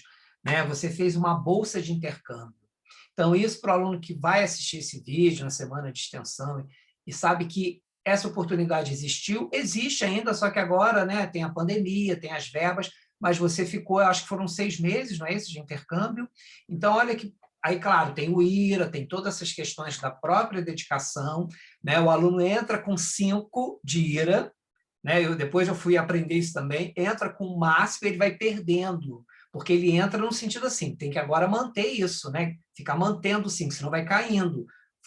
Reprovou, trancou disciplina, coisas do tipo. Né? Então, o IRA desce. E esse IRA com 5, ele te permite, né, acessar editais, essa coisa do intercâmbio, que eu acho que você, como uma pessoa vinculada ao mundo, que eu acho que você é do mundo, né, não é de um determinado lugar, até pela essa questão dos trânsitos, né, que você tem de viagens, com a questão da facilidade com as línguas e tudo mais, né, esse intercâmbio de 6 meses deve ter sido algo assim fabuloso. Fala um pouquinho para a gente sobre isso. A instituição para a qual foi a Universidade Nova de Lisboa. Lá não tinha artes. Eu pude escolher, assim, para onde eu queria ir, se eu queria ir para o Porto, se eu queria ir para Lisboa, exatamente pela minha trajetória de dedicação mesmo para conseguir boas notas e tudo mais. Então, acho que vale a pena a gente se esforçar nesse processo também. Mas às vezes a gente vai ganhar uma nota que a gente vai achar injusta, e que às vezes é injusta mesmo, porque professor é ser humano. Eu falo como professora e como, né, às vezes a gente faz equívocos, enfim, e tal. Mas foi muito importante para mim. Lá eu estudei cultura visual. Tem uma professora lá, eu não vou lembrar o nome dela agora, eu peço desculpas, gente, eu estou em final de semestre da Secretaria de Educação, então a minha cabeça está tá bem cansada, e aí eu não tô lembrando nomes, mas teve uma professora lá especial mesmo, porque a gente trocou muito sobre cultura visual. Eu também fiz uma disciplina lá de programação cinematográfica, em que eu pude estudar um pouco mais sobre o cinema, vinculado com a filosofia, e também foi muito bom. Tive a oportunidade de ir para alguns grupos de pesquisa, como ouvinte, para estudar alguns filósofos que falavam de assuntos que eu estudo, então também foi muito legal. Eu estudava na época Deleuze por causa das questões de infância, eu acabei indo para o direcionamento de estudá-lo, e lá eu pude ser ouvinte em algumas discussões, pude também, juntando meu dinheirinho, tentando manter o meu foco lá, viajar para outros países próximos a Portugal para fazer uma formação complementar à que eu tinha. Estudei também pintura numa escola lá em Lisboa mesmo, chamada Next Start, ainda existe. A professora Paula, não me esqueço. E tentei estudar algumas técnicas que eu não tinha ainda vivenciado aqui no Brasil, e também foi muito legal. Pude fazer também num outro espaço lá oficinas de escrita voltadas para o gênero infanto-juvenil, que é o gênero que eu estudo e ainda direciono meu trabalho. E pude ir para outros países, como eu falei. A gente ficava de olho nas promoções de passagens aéreas para conseguir fazer esses intercâmbios, e pude ir para a Itália estudar ilustração especificamente, em eventos específicos também, dentro do gênero de literatura infantil, para fazer trocas e conhecer outros museus, né, que a gente vê nos livros, né, estuda no departamento e fala, meu Deus, existe, estou aqui, eu via só no livro, caramba, que coisa incrível. E sem luxo, gente, eu vou dizer, era simples, não é, assim, foi bom também para quebrar certos romantismos que a gente alimenta em relação à Europa. Então, foi uma oportunidade muito preciosa. E já adianto aqui, fazer intercâmbio para Portugal não basta saber português, né? Há pessoas que têm facilidade com o português de Portugal em entender. Há portugueses também que entendem o português dito no Brasil, falado no Brasil com tranquilidade, mas há dificuldades linguísticas, sim. Às vezes, certos ruídos. Eu tinha um professor que ele não entendia com muita clareza o português do Brasil. E aí a gente teve uma desconexão. Ele me deu uma nota mais baixa e eu apresentei o trabalho. E aí eu lembro que na hora, uma amiga brasileira que também era da mesma classe levantou e falou: "O senhor não ouviu nada que ela falou? Ela falou exatamente o que o senhor está dizendo, que ela não apresentou, mas era uma dificuldade linguística que na hora ele optou por não mencionar." E eu só vim saber disso quando eu fui fazer o curso de escrita. E aí a palestrante falou assim: Daila, fala mais devagar, porque a gente não entende o português do Brasil assim como você entende o nosso português de Portugal. E eu fiquei meio, caramba, então era isso. Mas além disso, as universidades lá também usam muito o inglês, o francês e o espanhol. Leem muitos textos nos seus originais. Então, houve essa dificuldade, sim, foi bem penoso às vezes, né? A gente ter que ler textos com complexidade em outro idioma que a gente ainda não tinha o nível de leitura. Então, a gente se reunia para tentar se ajudar, cada um com o seu grau de compreensão de uma língua, por exemplo, né? Ler filosofia em inglês, se você não tem a habilidade tão, né, a competência tão avançada, é um grande desafio. Mas, assim, a gente estudava, passava noites em claro estudando e valeu muito a pena, assim, valeu muito mesmo. E a cultura visual, quando eu voltei, que eu vi o departamento falando sobre isso, aí eu falei, ai, olha que coisa boa, né? Eu fui para lá, consegui estudar isso e aqui eu vou continuar falando disso. Então, foi muito bom. Não, excelente. Eu acho que é uma experiência assim que é do sujeito, né? Aquela questão do lugar da experiência que é sempre do sujeito, não é de ninguém mais, né? E agora, Daira, pensando a questão ainda da experiência, né? Porque eu acho que ela perpassa todo esse processo dialógico que nós estamos trabalhando. Eu queria já encaminhar para pensar até na experiência com as diferentes linguagens artísticas, né? Você falou lá no início a questão do cinema, da comunicação e da publicidade, né? Das diferentes vinculações com a questão da imagem, né? Imagens de arte, imagens de publicidade, imagens de cinema, porque dentro da cultura visual, né? Uma vez que até que você está trazendo essa questão desse aprendizado, a cultura visual, de alguma forma, ela vincula, né, as imagens com repertórios de arte, de publicidade, de televisão, né? Quando a gente fala imagem de arte, está falando das imagens reconhecidas, né? Eurocêntricas, populares, imagens de televisão. A gente está falando de toda essa produção audiovisual vinculada através da mídia e tudo, né? Dentro desses diferentes formatos de hoje em dia. Então, pensando até a sua experiência, né, com diferentes linguagens, e caminhando agora já para uma questão que está endereçada nesse diálogo, que é o TCC, que é o trabalho de conclusão de curso, né? No nosso departamento ainda tem a diplomação, que é do currículo antigo, que é uma palavra muito elegante, né? O aluno está diplomando, está fazendo diplomação, mas por uma questão de adaptação do próprio currículo, a gente, né, usa trabalho de conclusão de curso, que é o estudo monográfico, que é a monografia, né, digamos assim, para os alunos até os externos, internos da UNB, a comunidade toda entender por que a gente está usando essas nomenclaturas. Eu queria agora pensar com você, já que, né, eu fui seu orientador e você desenvolveu um tema, né, como você chegou, né, sobre o tema, os temas de pesquisa para o TCC, como você chegou ao interesse sobre determinado tema, considerando, claro, essas experiências que você trouxe a partir até da extensão, do intercâmbio, né, com o PIBIC, com outras coisas que foram acontecendo dentro do departamento, com a convivência com diferentes professores também, que vão dar um toque de pessoalidade a cada disciplina dada, né? A gente sabe disso, que o professor dá uma pessoalidade, ele dá um tempero.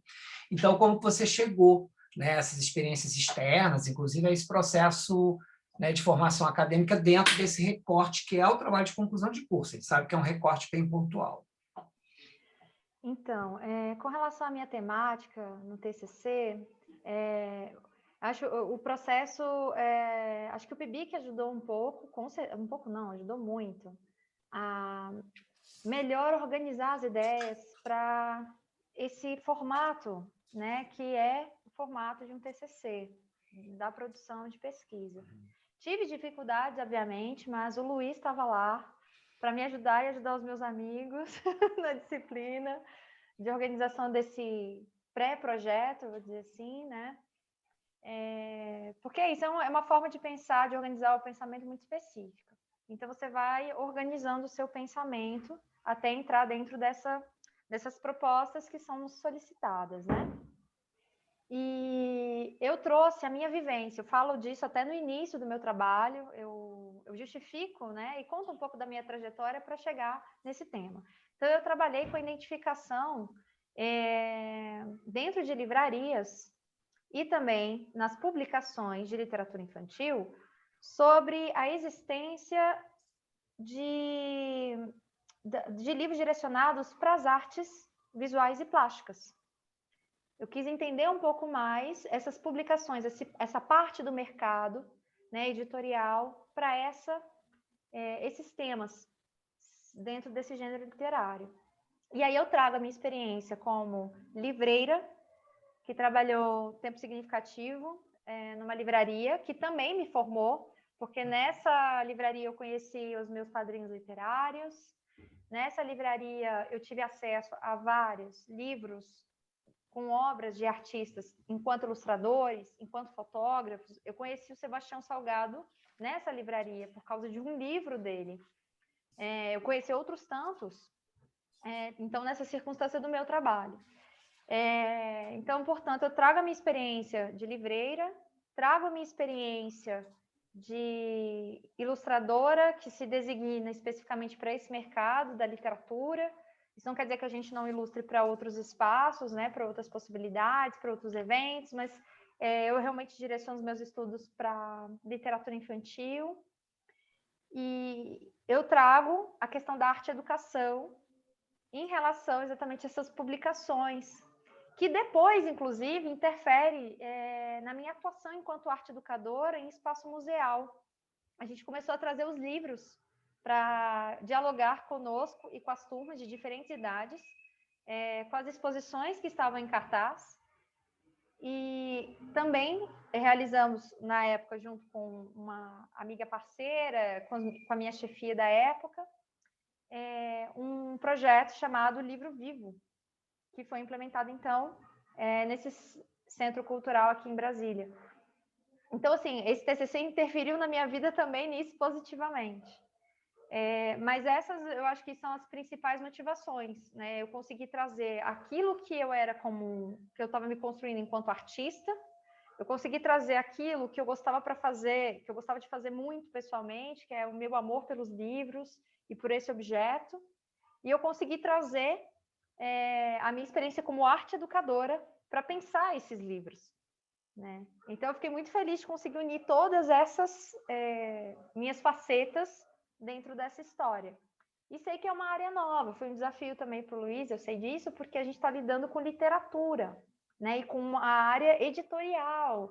Então, a gente teve que fazer outras leituras, tivemos que adentrar outros caminhos aí para fazer essa conversa acontecer, né? Mas é mais ou menos essa trajetória que me leva a esse tema. Pois é, e quando você fala dessa questão, é tão curioso, né? Porque estamos aqui falando de diálogos com egressos, né? A questão da perspectiva, né? Narrativas de formação, né? Falando dessas histórias que se relacionam com a formação, e lá no seu TCC já tem um tópico né, do sumário que diz: senta que lá vem história, né? Porque a gente desconstruiu também um pouco essa coisa, primeiro capítulo, segundo capítulo, uma vez que o campo das artes visuais pressupõe, né, uma porosidade, uma abertura para a gente ser mais criativo. Então, o primeiro capítulo, a própria introdução. Então, quando você fala senta que lá vem história, é isso, né? Você condicionou ali a um número de páginas todo esse contexto para explicar, como se fosse a introdução, a justificativa, os objetivos do trabalho, para dizer como que você chegou naquele lugar de pensar a literatura, de pensar a questão dessa palavra ilustração, né, que a gente, para a nossa área, é muito cara, porque uma vez que a gente fala ilustração, remonta o processo lá da escolarização, da geografia, da história, dos livros que usavam as imagens. Pedro Américo, primeira missa no Brasil no livro de história, era uma imagem meramente ilustrativa, né? Então, o contexto das artes, da história da arte, cria uma outra narrativa para pensar essa imagem. Ela não é apenas ilustrativa. E aí cria um pouco esse atrito, né? Quando a gente está no departamento de artes visuais, o aluno quer trabalhar com ilustração, porque aí pergunta-se: por que não foi para o design? Por que não foi, né, para outro lugar que essa questão, produção essa coisa das próprias narrativas dos desenhos de jogos, né, que estaria ligado a uma ilustração de jogos para determinada faixa etária. Quando você chegou com o tema, eu não tive questão. A minha questão era vinculada mais às crianças, né, porque a nossa habilitação não pressupõe esse trabalho. Só que a gente conseguiu justamente criar um contorno, aí acho que é sua excelência, o mérito da questão, de criar o contorno e saber coadunar bem, que foi: então eu vou para a livraria, então eu vou para um campo empírico, que não é a escola, já que lá eu não posso atuar nesse momento com as crianças. Então eu vou para o campo, vou para a livraria. O que tem lá? Tem livro na prateleira de arte, que é ilustração para criança? Foi o que você fez. Então, esse mérito, né, de percorrer, de buscar no campo o que tinha, trazer todo esse referencial para o trabalho, ele foi extremamente rico, porque você, claro, condicionou isso, como você acabou de falar, a outras áreas, a outras linguagens, né, da própria questão da literatura, da própria ideia de narrativa, né, de história infantil e tudo mais, e, claro, potencializou em mim a questão da própria ideia de literatura infantil, porque a gente vai aprendendo com o aluno e vai gostando, vai assimilando isso. Então, quando eu falo do livro com buraco, do próprio Tim Burton, né, que você falou, a gente vai se apaixonando e vai trazendo, né, vai assimilando isso.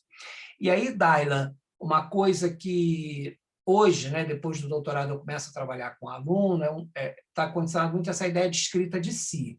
Que, claro, no seu TCC isso não havia, porque foi 2013, eu estava estudando ainda, isso foi potencializado nas minhas orientações a partir de 2015, né, quando eu retorno do doutorado. Mas tem, em toda pesquisa, né, com escrita de si, sendo autobiográfica, narrativa ou não, uma questão que perpassa esse lugar da pesquisa e da escrita, que é isso que você falou anteriormente, mas eu queria que você aprofundasse mais. Pesquisa, né? O que é o lugar do olhar do pesquisador enquanto um aluno que está fazendo um TCC, acompanhado por um orientador que, de alguma maneira, dialoga, lê, direciona, mas você é o agente dessa pesquisa, você é o senhor da pesquisa, você é que conduz, o orientador ele acompanha. Né? Então, como é que foi a questão? Pesquisa, né? Arcabouço teórico, livros que são direcionados, autores principais, fonte secundária, fonte terciária. Como é que foi essa relação, já que você, particularmente, vem com uma bagagem muito significativa de conhecimento, claro, né? Isso é você, e a questão da própria escrita, né? Como que é olhar para trás hoje, retrospectivamente, né? Nessa perspectiva, nossa, estou olhando para trás, né? 2013, como que foi escrever um TCC? Hoje, né? Você é mestra, né? A gente pode usar essa nomenclatura também, né? Numa área do conhecimento, você já tem uma titulação superior ao TCC, à diplomação, à graduação, mas lá você não fez, acho que, trabalho de conclusão de curso na publicidade, eu acho que foi uma outra coisa, foi projeto, né? Não sei, Na você já tinha época escrito. era coletivo, a gente tinha que fazer um estudo de caso praticamente e fazer uma proposta para esse estudo de caso dentro da publicidade, né? Sim. Aí realmente é outra coisa. Mas já tinha, assim, leituras, a gente não era só o fazer, né? Tinha essa parte teórica também. Sim, sim. Mas, então, o TCC, em termos de pesquisa e escrita, no caso, o que eu gosto de focar muito, esse lugar que, às vezes, o aluno, em orientação para um TCC, ele fica muito condicionado ao orientador. O que eu tenho que fazer? Eu digo, é um trabalho solitário, é um trabalho solitário, é você com o computador ou com o papel, escrevendo, revendo, reescrevendo, manda para o orientador, ele lê, mas é você com você mesmo, é a solidão da escrita e da produção de um trabalho. Né? E às vezes o aluno tem dificuldade de entender isso. Mas você sabe que, para mim, essa dificuldade ela vem do ensino público ou privado, que começa na educação infantil e que veta exatamente você construir o seu percurso. É isso que eu tento fazer na educação infantil, em que, infelizmente, eu acho que não vai ter continuidade, vai ser podado e vai ser vetado, de gerar essa dependência de esperar que o outro, a figura do professor, lhe diga o que você tem que fazer, o que ele espera de você, o que você tem que cumprir. Né? Então, com as minhas crianças, eu não faço isso. Eu tento respeitar muito a individualidade delas, porque é isso. Se desde pequeno eu tenho esse espaço respeitado de construção da minha individualidade, na minha escrita, no meu pensamento, quando eu chegar, né, na graduação, no ensino superior, eu não vou sentir dificuldade, eu não vou ficar dependendo da fala desse orientador. E você falou uma coisa, Luiz, mas que não é o pensamento de todo professor, não é a postura. Você falou, o orientador tem que seguir junto, e só, né, fazendo ali a condução. Infelizmente, não é necessariamente assim, mas eu tive muita sorte, eu vou dizer assim. Eu não acredito muito em sorte, eu acredito em divindade, mas de ter você no meu TCC, de ter também a Tise no meu PIBIC, que foi para mim foi uma grande mãe de pesquisa, assim, desse direcionamento também, e no mestrado de também ter conhecido a Janaína Soares, que foi minha orientadora, que me deu muita liberdade de ser a autora que eu sou, de realizar a escrita que eu faço, e que não é vou dizer aqui até hoje, muito acolhida academicamente. Eu, essa semana, participei só como ouvinte de uma banca de mestrado na Espanha, de uma amiga que estuda arte e filosofia, no campo da estética especificamente, e a banca falou exatamente algo que eu vou te trazer agora, que tem a ver com a escrita. A sua escrita é poética.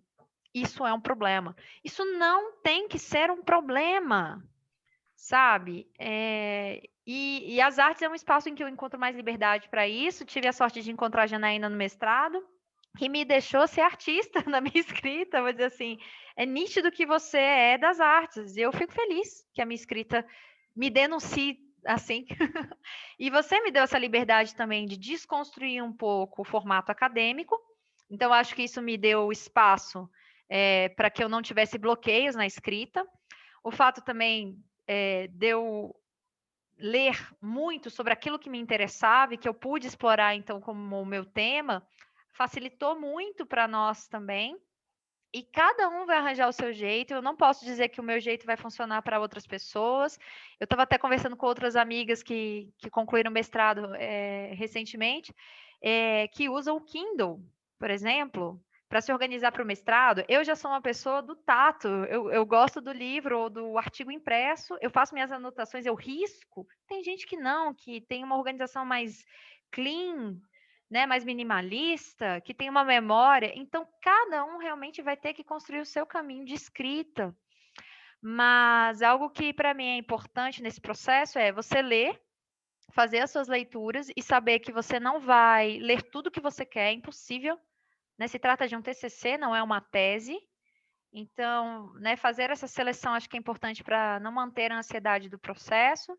Segundo, ler outros textos, né, de conclusão de curso para você entendendo sim o formato, porque se você recebe só as instruções, primeiro a introdução, primeiro você se sente um pouco perdido, então leia outros TCCs.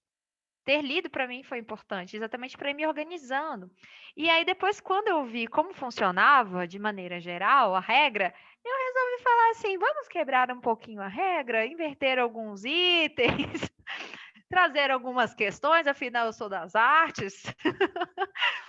E eu levei isso também para o outro departamento quando eu fui para linguística aplicada. Algumas pessoas olharam assim, mas eu falei: opa, eu vou pegar as falas de apoio e vou me escorar nelas, que aí dá certo. Né? Botei ilustração na minha dissertação, queria ter feito até mais interferências, mas não foi possível. Coloquei folhas azuis. E eu acho que nesse processo da pesquisa é isso: é a leitura, você organizar suas leituras, ver o que vai ser pertinente para você organizar suas ideias, saber que você tem um espaço limitado, sim, tudo bem. Né? Você não tem que inventar a roda, não se trata disso. Você está se construindo pesquisador. Acho que a sua calma também, a sua condição me ajudaram muito, porque naquela época eu não tinha a segurança que eu tenho hoje. Hoje eu não me sinto menor do que outras pessoas, outros pesquisadores, professores que têm doutorado ou que têm anos de pesquisa, porque eu sei que a minha opinião também é importante. E sobre o meu trabalho, só quem pode falar sou eu. Não tem ninguém melhor para falar do meu trabalho do que eu mesma que o escrevi. Então hoje, mas eu acho que é graças também à sua condução de não me podar, mas de me conduzir, e foi algo que foi construindo em mim essa tranquilidade hoje que eu tenho, de saber quem eu sou e é isso. Mas basicamente as leituras, eu acho que isso é importante. Aí você começa a organizar a sua cabeça para que aquilo que você lê, você já começa a pensar: isso é pertinente para alguma parte do meu projeto, né, do meu TCC? Isso pode colaborar com a minha defesa ali, né, ou com as minhas investigações de hipótese? Então, a sua cabeça já começa a selecionar, dentro das suas leituras, determinadas partes. E eu acho que essa organização mental, cada um vai se organizando, e isso facilita um bocado, com certeza. Tem gente que faz anotações, né? Faz mini resumos, assim. Eu já não funciono muito assim. Tem gente que usa marca-texto, tem gente que usa aquelas fitinhas coloridas. Então, você vai se organizando para você ir selecionando essas partes que vão fazer parte do seu esqueleto total. Então, eu acho que é isso que se diferencia de uma leitura que você faz por prazer, né? Quando eu estou lendo por prazer, eu não fico pensando que isso vai ser relevante para o meu capítulo que vai falar sobre literatura infantil, sobre o gênero, que vai explicar o gênero. Né? Você lê sem ter essa preocupação. Então, eu acho que a gente passa a ter, assim, essa atenção quando a gente lê no campo da pesquisa. Segundo, você passa, assim, a observar a regra. Para romper a regra, isso é uma coisa que eu aprendi muito no IDA, eu ouvia muito. Antes de desconstruir, você entende como é a construção. E depois você pode derrubar ela inteira, pode dar um giraia, não tem problema. Mas você tem que entender como é a base da construção. E depois você desconstrói e reconstrói, não tem problema. Então, a gente observa, faz a leitura de outros TCCs, e aí depois você começa, vai fazer sentido se eu trouxer essa outra parte, né, como primeira e não como última? Eu posso trazer esse item, em vez de trazer aqui nesse desenvolvimento, eu posso trazer um outro campo, né? Eu posso mudar o nome das estruturas, em vez de ser introdução, ser senta que lá vem a história, e aí você começa a entender como é que você pode fazer essa construção. E eu entendi também que cada pessoa vai encontrar o seu desbloqueio de escrita. Eu escrevo verborragicamente, porque se eu já vou para a estrutura, eu me podo. Eu me sinto muito cobrada por mim mesma, eu vou dizer assim.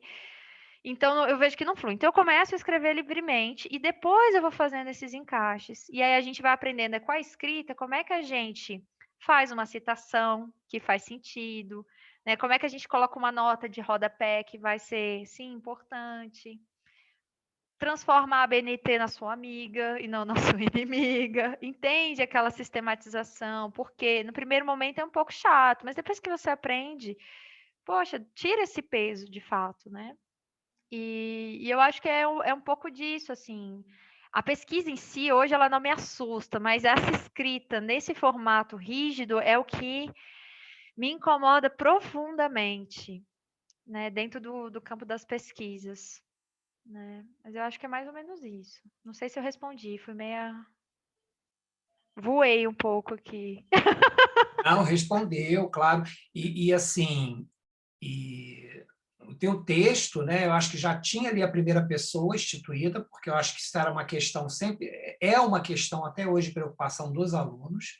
E aí, claro, a gente fala de um lugar de experiência, como eu falei, né? No meu mestrado, eu tive que usar a terceira pessoa. Nós pesquisamos, nós entendemos, que é um problema, porque o orientador está ali, mas, ao mesmo tempo, você é você, né? E aí, no meu doutorado, obviamente, como eu fui lá para Arte e Cultura Visual na Universidade Federal de Goiás, no Departamento de Artes Visuais, e não foi sobre cultura visual, apesar de ter visualidade, foi sobre a pesquisa narrativa e autobiográfica, onde eu fui pensando como, por que eu me tornei professor, que foi a minha pergunta de pesquisa.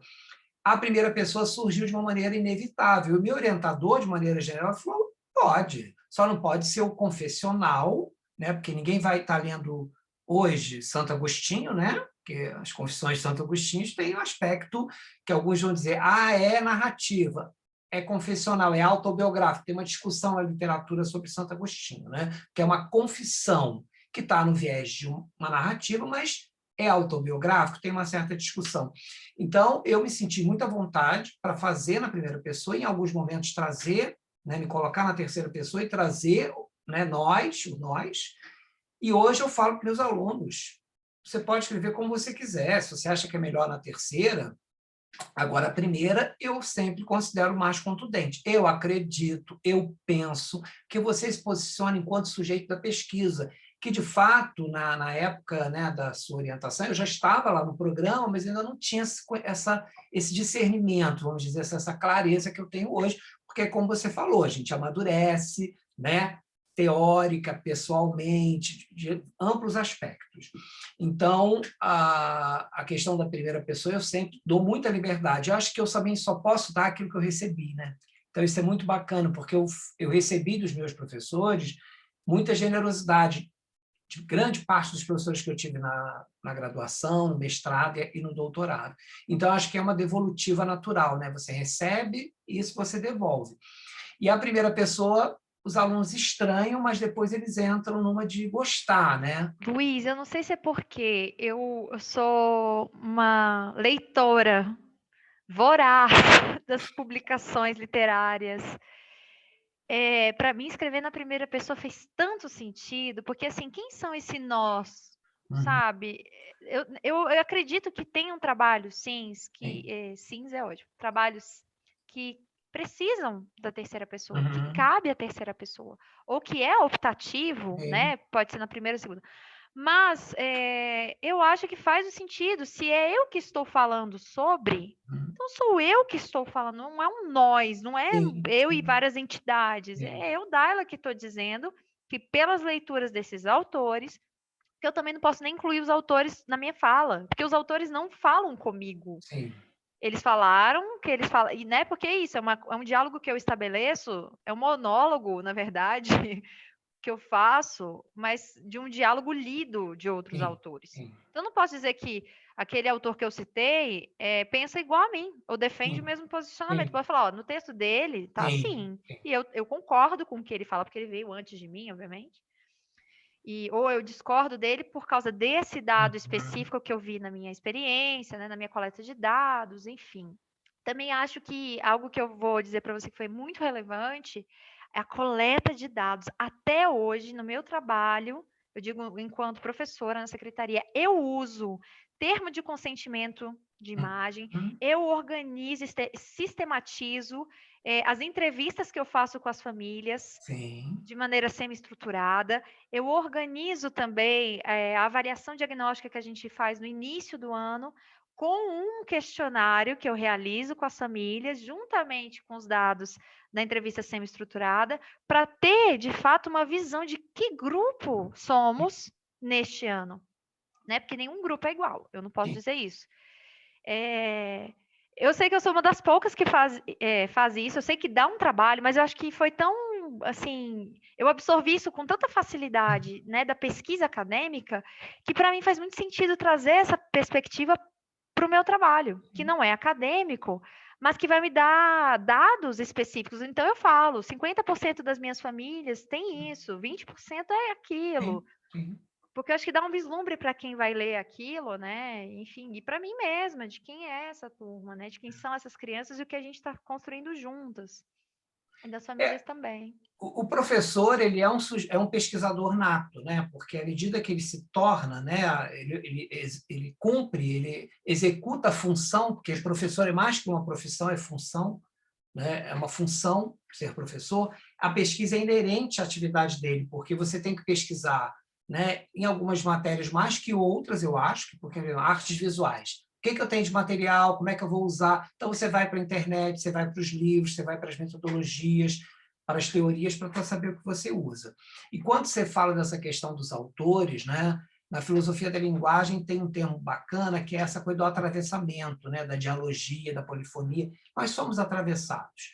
Claro que você pega um autor, vai ler uma obra dele, a Pedagogia da Autonomia do Paulo Freire, você vai ler só aquela obra, você de fato está dialogando, mas você está pegando apenas um pouquinho daquele autor, é diferente você estar conversando com alguém, mas isso nos atravessa, né? Isso nos forma.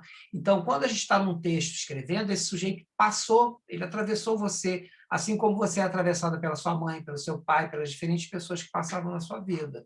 Né? E isso cria uma ressonância na produção de linguagem de escrita. Então, em alguns momentos, eu acho que a gente pode, de acordo com o pensamento do autor, entendemos que aí você coaduna em consonância com aquele sujeito, você entende tal coisa de acordo com ele. Então, cabe, às vezes, essa mudança de, né, da primeira para a segunda, para a terceira pessoa, cabe, né? Mas o aluno, às vezes, ele fica preso, porque, como você falou, na educação básica, no ensino médio, a gente está vinculado a fazer uma redação início, meio e fim. E, às vezes, você pode burlar um pouco essas modalidades de início, meio e fim, sabendo que uma monografia, um texto, tem essa estrutura, mas dá para burlar. A própria ideia mesmo de capítulo 1, 2 e 3 é uma forma de cartesianamente estruturar isso. Então, eu acho que, né, o depoimento que você está dando aqui, a sua história que você está contando, ajuda, né, outros sujeitos, acho que a pensarem diferentes modos de expressão escrita, de leitura, saber o quanto é importante a questão da própria leitura, né, para escrever, eu preciso ler muito para poder escrever, e E não E é a só ler coisas acadêmicas, é isso. Eu sim, acho que é ler o que você literatura. gosta, é ler HQ, é ler livros literários de gêneros Sim, diferentes. Isso também acrescenta pra caramba na sua maneira de escrever, assim. Né? Então não é só ler coisas, né, o tempo todo pensando naquilo. sim. Não, mas eu li Ah, Bachelard, é um livro não, um autor que eu li, que a Tise, né, que me uhum, apresentou no PIBIC, mas eu lembro que eu li, não foi para escrever o PIBIC, foi um prazer ler aquele autor. sim, Meu Deus, eu tenho o livro da imaginação até hoje, sim. e as ideias dele eram, nossa, incríveis, assim. Então ela me apresentou um autor que virou uma leitura que eu digo literária, de gosto para mim, Sim. sabe? E outros autores, assim. É como E você não aquele, precisa. é como o Sartre, que você falou que você conheceu, você lê um autor que é um prazer ler, né? As E teve palavras e as outros que eu coisas. chorei pra caramba também, que eram muito difíceis de ler. Não, mas quando você lê a náusea, as palavras e as coisas, você fica assim, é difícil, mas tem uma coisa de um Não, prazer. mas Sartre é tudo bem pra ler. Tem outros filósofos que eu É, juro pra você, eu chorava porque eu me achava burra. Eu falei, eu não estou entendendo o que ele tá querendo explicar. Mas aí depois eu falei, não, não é que eu sou burra, mas realmente é uma complexidade que eu não alcancei ainda. mas essa questão também, às vezes, do lugar, eu tenho que entender tudo, é muito complexo. Então, às vezes, você lê aquilo e vai lendo. Em algum momento, você vai ter uma situação experiencial que aquilo vai cair. Nossa, eu li isso e agora eu estou vivendo isso, eu estou passando por tal coisa. É isso. É um pouco a questão da própria teoria psicanalítica, De Lacan e tal. maturidade. Você, às vezes, vivencia coisas que, quando você vai para a teoria da psicanálise, você lê e fala, cola, encosta naquilo que você vivenciou. Porque é isso, às vezes a gente não vai entender de cara um texto. E essa coisa de querer entender tudo, eu sei, eu entendi, às vezes é um perigo, né? Então é bom também experimentar um pouco esse lugar. Não, livro não entendi, mas tudo bem, em algum momento vou ler de novo, sabe? Aqueles processos de maturação, que é um processo de maturação E eu natural, tenho maior né? alegria de falar isso para as crianças. Eu não sei. Eu Não posso sei tudo. pesquisar para a gente. É, Até hoje eu faço assim. A gente faz junto a nosso planejamento. As crianças dizem o que querem fazer. E eu contemplo. Assim, até hoje eu só não consegui contemplar brincar de Power Rangers online. Mas o resto é, todo. Eu falei, nós vamos dar um jeito, a gente vai construir juntos. pois Bora é. lá, como é que a gente pode fazer isso? E aí essa troca é muito legal do não sei, eu não sei também. Né? E eles pequenos já estão entendendo, a tia dela não sabe às vezes. E tudo bem, eu não perdi a minha autoridade por causa disso, de forma alguma. E isso Acho que te ela movimenta para frente, isso não te. você também, Daila, eu não sei sobre isso, É, e tudo bem, mas eu vou trazer minha experiência, tentar te conduzir e aprender junto com você. Essa postura, porque essa é a senão postura. você vira um totem também, você vira uma coisa totêmica, e essa coisa do não saber, essa coisa eu quero aprender, te movimenta para frente, né? Por isso que a gente fala, pesquisa é uma coisa presente na vida da gente sempre. A partir do momento que eu aprendi a fazer pesquisa, eu faço para tudo. Da mais simples, né, de pesquisar hoje na rede social sobre coisas que você quer, ao mercado, à pesquisa acadêmica, à pesquisa bibliográfica, ao referencial de uma literatura. Então, isso que eu tento mostrar para os alunos, que é só mudar, às vezes, a tecla, para dizer, agora eu tenho que pensar mais acadêmico, para pensar como que eu vou fazer uma restrição de elementos, de conceitos, de autores, para escrever determinada coisa. Senão, eu fico querendo alcançar tudo, e aí, de fato, não dá conta para aquele estudo específico, né? Exato. E aí tem uma coisa que me ajuda muito também, que pode ser um bloqueador para os outros, e aí eu vou deixar a minha experiência, porque pode servir para os outros, Sim, é não pensar realmente dessa forma cartesiana. Eu, quando leio livros, nem sempre eu leio o livro de maneira cartesiana, primeiro, segundo, terceiro capítulo.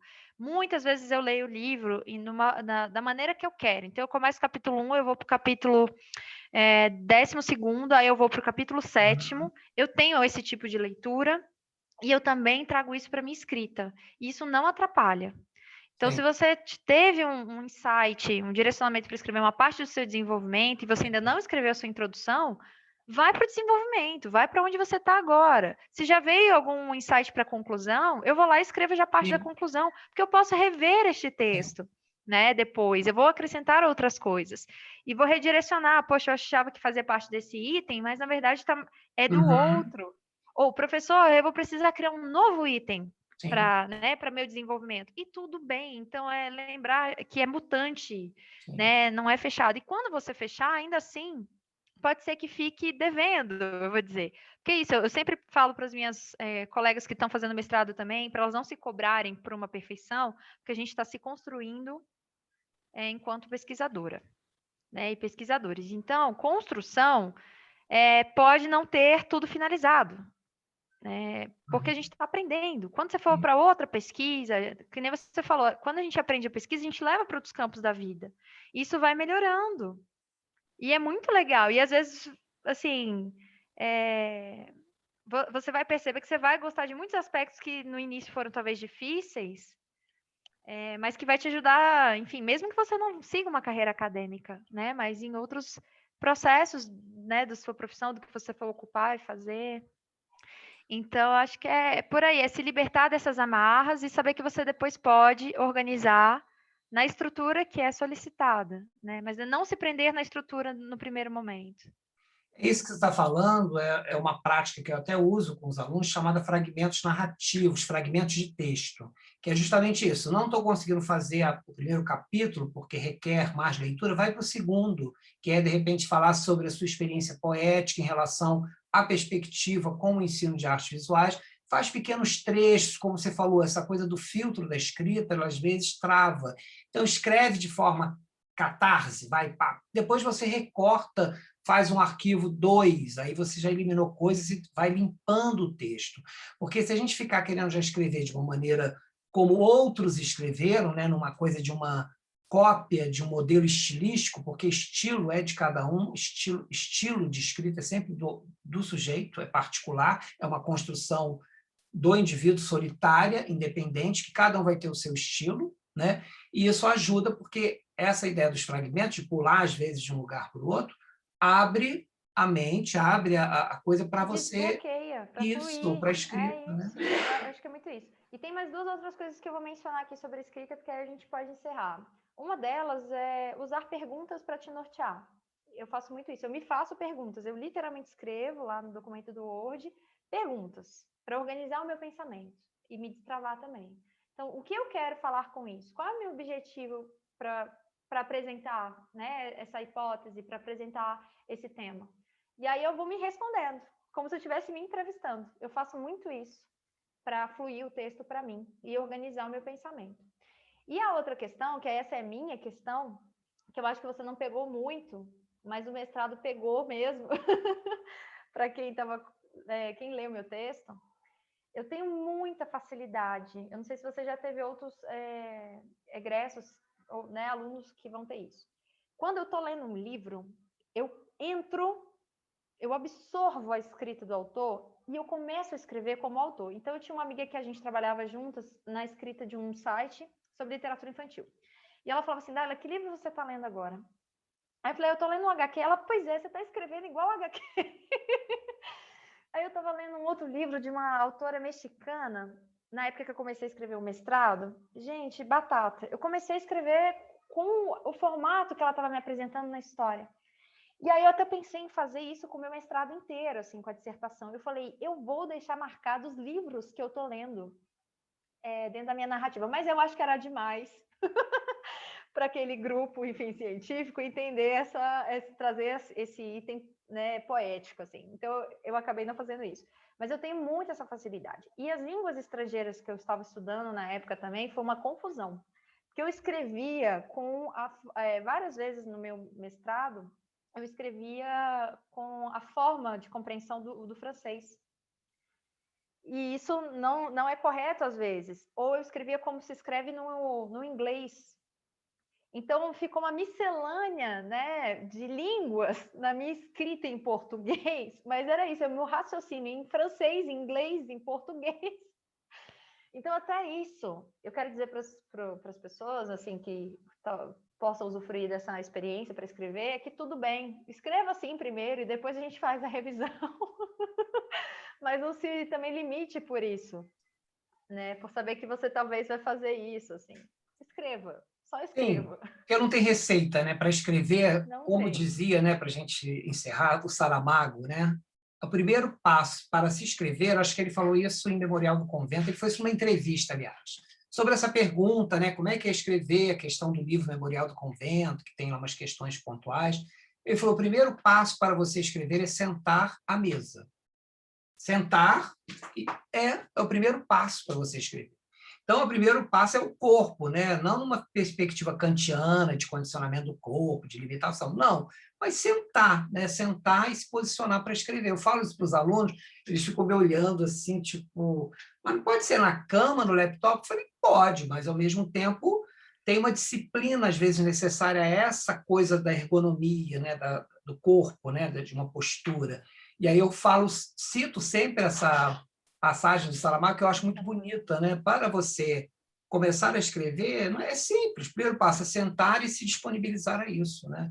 A ler, a pintar, a qualquer outra prática, né? Qualquer outra coisa. Eu acho também mudar a roupa, assim, esse tempo de pandemia, às vezes você está em casa, você acorda, eu mudo de roupa, para eu tentar criar em mim exatamente esse condicionamento. Agora eu vou fazer uma outra ação. Essa ação é escrever. Escrever é algo que é importante para mim, da minha trajetória. Então, vamos lá. E teve algo que aconteceu na minha trajetória, assim, a gente fala que vai encerrar e fica delongando. O meu irmão é uma pessoa com características diferentes de mim. E o meu irmão tem mais um viés prático. Então, certa vez eu estava sofrendo muito no meu processo de escrita, porque às vezes você não quer escrever. Tem disso também. Tem dias que você está assim, resistente, você não quer escrever. E aí ele falou assim, Daila, se você tem que escrever, escreva. Nem tudo vai te dar prazer na sua escrita. Nem sempre você vai sentir, vai ser, nossa, como eu estou inspirada hoje. Não, às vezes você vai sentar e vai escrever. Né? Porque faz parte do processo. E vai ter dias que você vai sentar e escrever e você vai estar realmente inspirada. Mas é fazer isso. Eu faço outras coisas também. Às vezes eu dou uma pausa, eu tomo um café, como uma rapadura, eu escuto um pouquinho da Beyoncé, agito o corpo, let's go e volto. Né? Mas eu acho que é Funciona. isso. Não, essas coisas Você funcionam. e se organizando, se dando pausa também. Se não tá Isso. fluindo, não tá fluindo, cara, não força. Também é isso, né? Sai para caminhar, vai pintar Toma um alguma coisa. Às vezes eu banho, liga gosto. para o amigo, vê Não, uma vai. série. No caso assim nosso, né, da coisa da própria expressão, eu tenho sempre tela aqui. Então eu pinto, vou pintar, vou fazer um desenho no quadro, que aí aquilo cria uma outra dinâmica descompromissada com a emergência de um artigo, de um texto, que às vezes eu não estou. Quebra. Sai para caminhar, faz outra coisa, né? Não, o olho dói também, então essas pausas são Sim. importantes. Eu, às vezes, eu gosto muito de comédia, então assisto muito programas de comédia.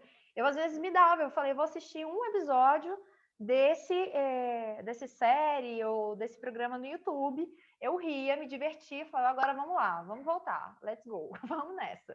Então eu vou terminar com uma dica de uma série que eu não sei se você já viu, que eu acho que o seu Oh. companheiro que é de cinema vai gostar, e você também curte cinema, que é o 10%. Você já viu?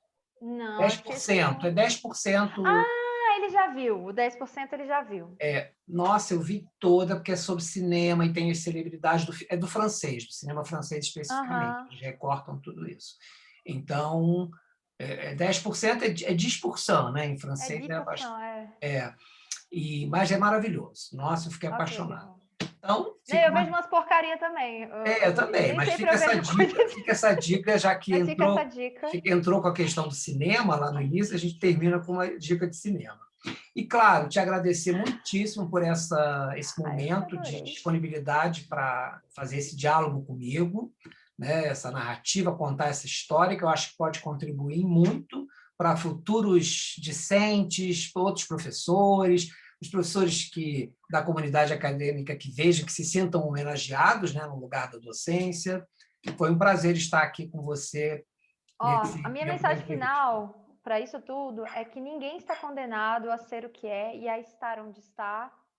Então, lembre disso, assim. Eu acho que todo mundo precisa lembrar disso. A gente não está condenado a nada. Às vezes você vai passar por um curso, né, de graduação, mas você não vai trabalhar com esse curso, mas ele vai ser tão útil na sua trajetória. Nada se perde mesmo. A gente transforma isso dentro das nossas narrativas. Então, eu sou muito grata pela publicidade, eu sou muito grata pelas artes na minha trajetória. Fui para linguística aplicada. Eu nunca pensei que um dia ia dar aula de língua francesa. Que loucura! E usando arte, usando literatura. Tudo se uniu. Não sei para onde eu vou no doutorado, não faço ideia. Queria já fazer uma quarta graduação em outra área. E a vida é essa, gente, é móvel. Ah, precisa pagar as contas? Precisa, a gente vai pagando as contas aos poucos, vai fazendo trabalhos, enfim, às vezes autônomos ou você se torna um funcionário público, mas isso não te limita, por favor, é isso. Agradeço muito a sua escuta, a sua fala e por você ter estado na minha vida, de verdade. Você foi essencial para terminar a graduação nas artes visuais, nas artes plásticas, de verdade. E você, como eu falei no início, é uma querida, é uma amiga e querida amiga, amiga querida, tudo misturado junto. E, né, ter você aqui nessa primeira entrevista, né, que vai fazer parte da playlist, é um luxo, vamos dizer assim. Fica bem, se cuida e nos vemos por aí. Um beijo. Nos vemos, um beijo. Tá bom.